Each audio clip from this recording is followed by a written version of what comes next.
টাকি মাছ কিন্তু ব্যাট দিয়েছি, এখন ওঠে কিনা সেইটাই দেখতে হবে, একটু দেরি করে টানতে হবে। অনেকক্ষণের পরে কিন্তু জালটা টানছি, কারণ এই মাছ কিন্তু খুবই চালাক, মানে ডুব মারে থাকে।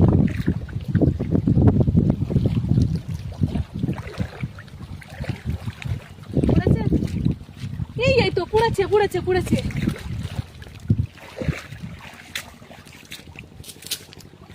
এই তো